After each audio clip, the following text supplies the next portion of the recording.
Jusque-là, chef d'état-major adjoint de l'armée de terre du Niger, le général Oumarou Namata Gassama prend les commandes du G5 Sahel. Il remplace le général Anena Ould Sidi qui était en poste depuis 1 an. Au Mali, une mission conjointe de l'ONU a visité le pays. L'objectif des systèmes des Nations Unies était, entre autres, de s'imprégner de la situation du centre, plus précisément dans la région de Mopti. En Ouganda, l'opposant et chanteur Bobby Wine annonce sa candidature pour la présidentielle de 2021. Il a fait cette annonce lors d'un rassemblement à Kampala.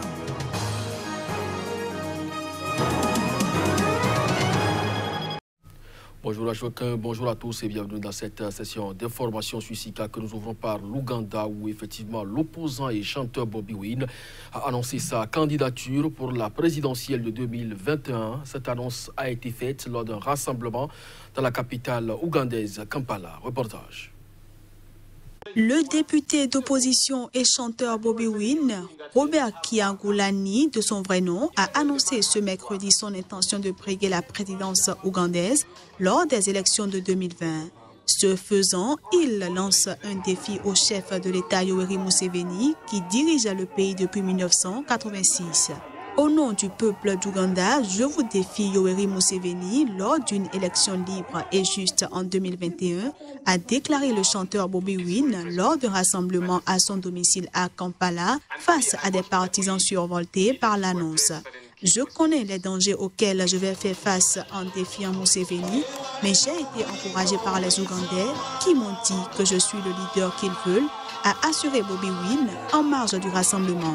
La victoire est à nous, a-t-il promis, ajoutant que le pays mérite mieux.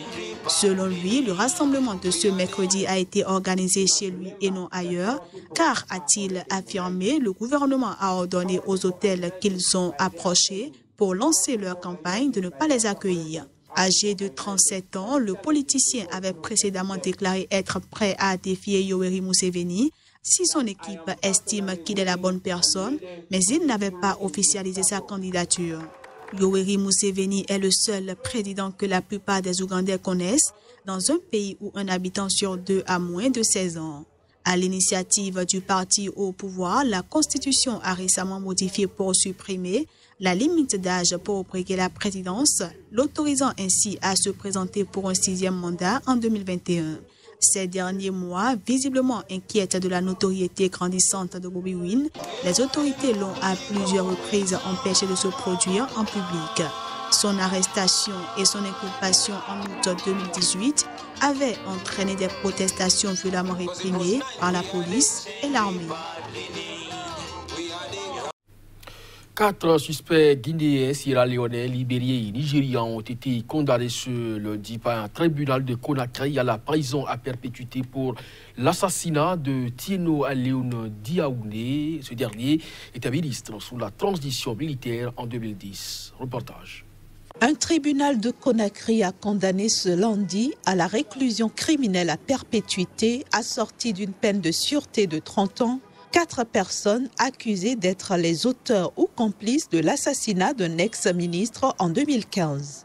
Les 4 accusés, qui ont tous nié les faits d'assassinat pour lesquels ils étaient poursuivis, comparaissaient devant le tribunal criminel de Dissine, dans la proche banlieue de Conakry, depuis le 18 mars dernier, dans un procès qui a connu de nombreuses suspensions.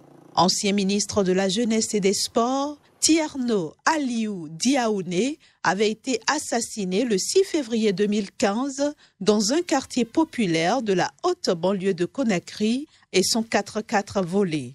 Ces assassins s'étaient introduits de force dans son véhicule avant de le cribler de balles et de l'abandonner agonisant au bord de la route. Si Maître Mohamed Silla, l'avocat de la partie civile, est satisfait du verdict qui a été rendu, ceux de la défense dénoncent un procès inéquitable. Pour eux, les 4 personnes condamnées sont innocentes et leur culpabilité n'a pas été prouvée. Jusque-là, chef d'état-major adjoint de l'armée de terre du Niger, le général nigérien Umaru Namata Gassama, prend les commandes du G5 Sahel. Il remplace le général mauritanien Arnena Ould Sidi, qui était en poste depuis un an. Reportage. C'est un nouvel homme qui prend les rênes du G5 Sahel. Le général mauritanien Arnena Ould Sidi, qui était en poste depuis juillet 2018, vient de céder sa place au général nigérien Umaru Namata Gassama. Le nouveau patron du G5 Sahel fait partie de la crème de l'armée nigérienne. Après les cours de perfectionnement des officiers en France, il a séjourné en Chine pour des cours d'état-major, puis au Nigeria à l'école de guerre. Umaru Namata Gassama est aussi titulaire de master en études stratégiques de guerre. Officier de cavalerie, il a eu à commander plusieurs escadrons blindés à Niamey, Zinder et dans les montagnes du nord du Niger. Après la débâcle de l'armée à Bosso, dans le lac Tchad en 2016, c'est à lui que l'état-major des forces armées nigériennes fait appel pour redresser la situation en infligeant d'énormes pertes aux éléments de Boko Haram. Umaru Namata Gassama est également celui qui a mis fin à la mutinerie des soldats de Difa. Nombreux sont les officiers nigériens qui pensent qu'il saura redynamiser le G5 Sahel.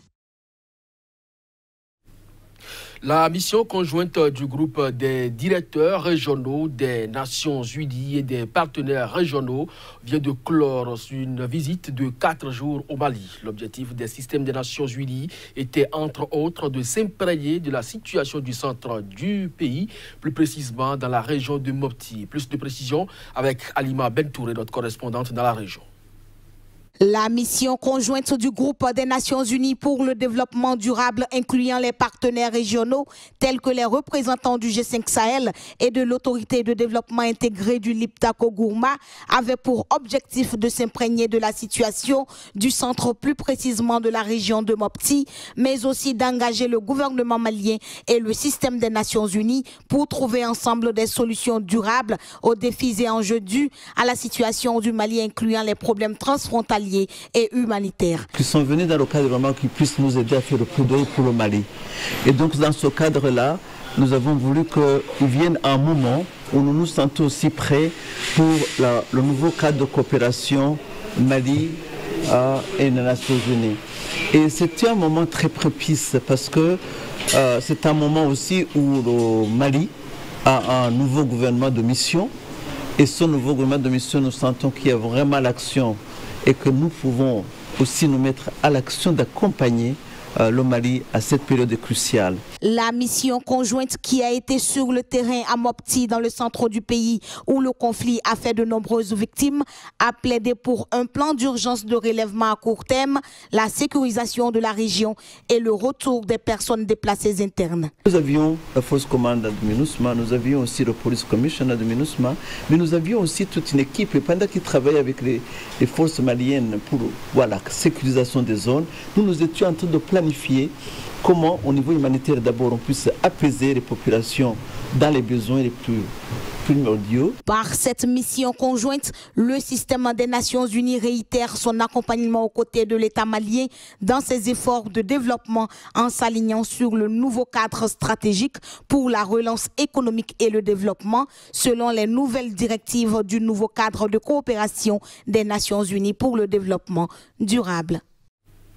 On reste au Mali où le collectif Agir pour la sécurité routière a lancé les activités de la campagne de sensibilisation sur l'insécurité routière. Une initiative visant à réduire le fléau de l'insécurité qui fait de nombreuses victimes chaque année au Mali. Reportage, notre correspondante Alima Bentouré.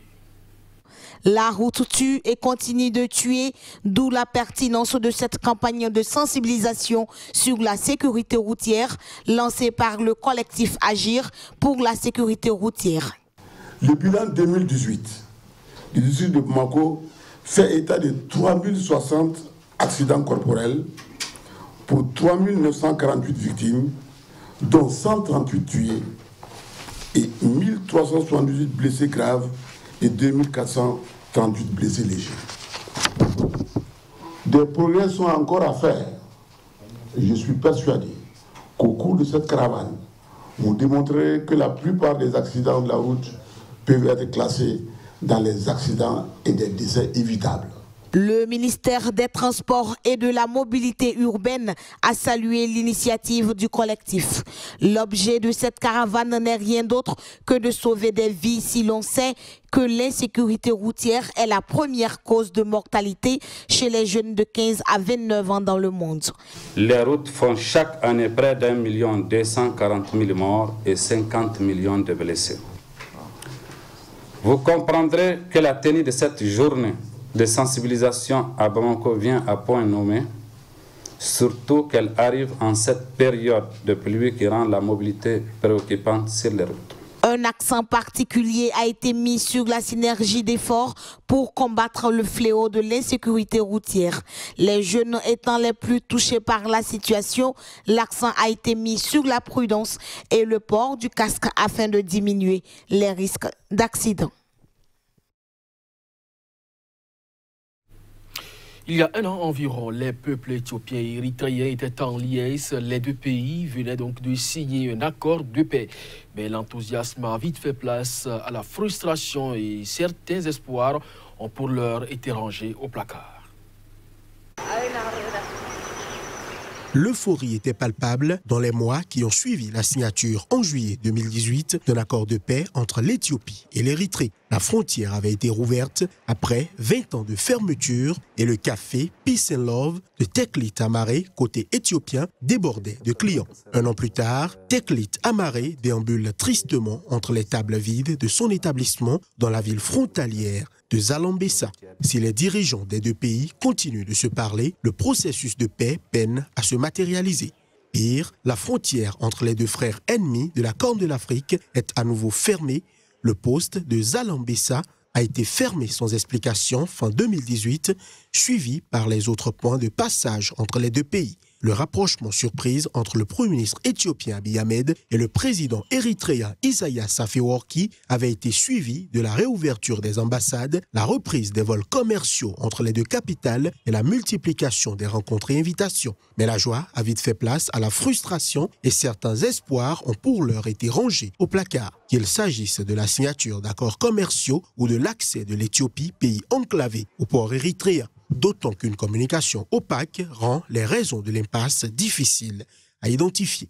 Abiy Ahmed a passé 2 jours à Asmara la semaine passée, promettant de renforcer le processus de paix, mais aucun autre détail n'a filtré. De nombreux observateurs soupçonnent Afewerki Isaias de traîner les pieds, car une trop grande ouverture à l'Éthiopie et au reste du monde pourrait le forcer à relâcher la poigne de fer avec laquelle il dirige depuis 1993 l'Érythrée, parmi les plus fermés au monde. Une note sportive dans cette édition du côté du Sénégal. On ne digère toujours pas la perte de la finale de la Coupe d'Afrique des Nations face à l'Algérie par 1-0. C'était vendredi dernier au Caire, en Égypte. À Dakar, chacun interprète cette défaite à sa manière. Notre correspondant Tchèque Berthier est allé à la rencontre de Mamadou Diallo, ancien buteur de l'équipe nationale du Sénégal, 3e meilleur buteur de l'histoire de l'équipe nationale du Sénégal, avec 26 buts marqués en 42 matchs avec les Lions de la Teranga. Il estime que l'équipe a surtout manqué d'efficacité devant le but de l'adversaire. On écoute Mamadou Diallo au micro de Tchèque Berthier. Je pense que dans cette CAN, on a manqué un tireur, quelqu'un qui tue le match, un vrai attaquant. Malgré qu'il y a Mbaye Niang de Rennes qui fait des bons matchs, mais il ne marque pas. Mais je pense qu'il a raté son Coupe d'Afrique. Quand je dis raté son Coupe d'Afrique, son sens de buteur, il l'a arrêté dès que le premier match. S'il avait marqué, je pense qu'on pouvait avoir un excellent attaquant. On a manqué quelqu'un qui tue le match le bon moment. Et c'est ça qui n'a pas arrivé. Quand tu vois, même si le Sénégal gagne, on ne gagne pas les scores. On gagne 1-0 ou 2-0. Et si on gagne 2-0, on a arrêté 5 ou 6 occasions. Et ça, ce n'est pas bon pour une grande équipe. C'est sur cette information que nous refermons ce journal. Merci à vous de nous avoir suivis. Très bonne journée en compagnie des programmes de SICA. À très bientôt.